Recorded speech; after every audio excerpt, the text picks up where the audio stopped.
Welcome to the science of ripening. Have you ever wondered why some fruits ripen perfectly on your counter, while others seem to go bad too fast? This video will reveal the secrets behind perfectly sweet fruit every single time. By understanding the science, you'll save money, reduce food waste, and enjoy the best tasting produce. Fruit ripening is a fascinating natural process. It's how a fruit transforms from an immature, often tart and hard, state into the sweet, juicy, and aromatic treat we all love. At its core, ripening involves a series of complex biochemical changes. Think of it as nature's way of preparing the fruit for consumption and seed dispersal. These changes include the softening of the fruit's texture, the breakdown of starches into sugars, and the development of vibrant colors and distinct aromas. But why is understanding this process so important for you? Because it directly impacts flavor, texture, and shelf life. Knowing how fruit ripens helps you pick the best produce, store it correctly, and achieve that perfect sweetness and juiciness you crave.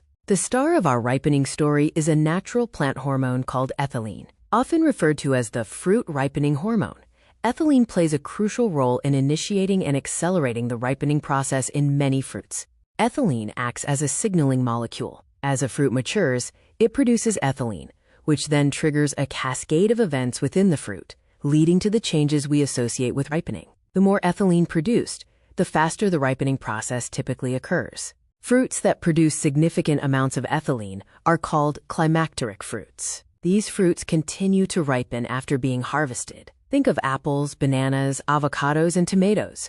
They can be picked while still green and will ripen on your counter. Now for the practical part. How can you control ripening at home? It all comes down to managing that little hormone, ethylene. Whether you want to speed things up or slow them down, a few simple tricks can make all the difference. Want to ripen fruit faster? Place your fruit in a paper bag. This traps the ethylene gas, concentrating it around the fruit and accelerating the ripening process. Adding another ripe fruit, like a banana, to the bag can further boost the ethylene production.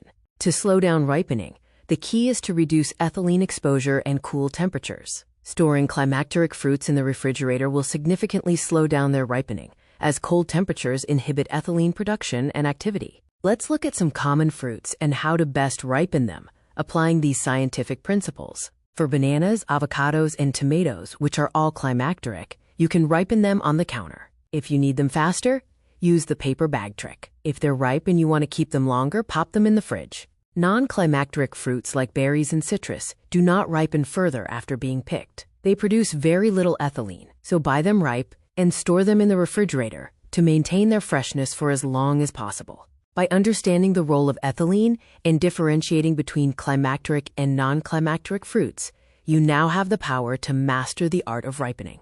Go forth and enjoy perfectly sweet, juicy fruit every single time. Happy eating!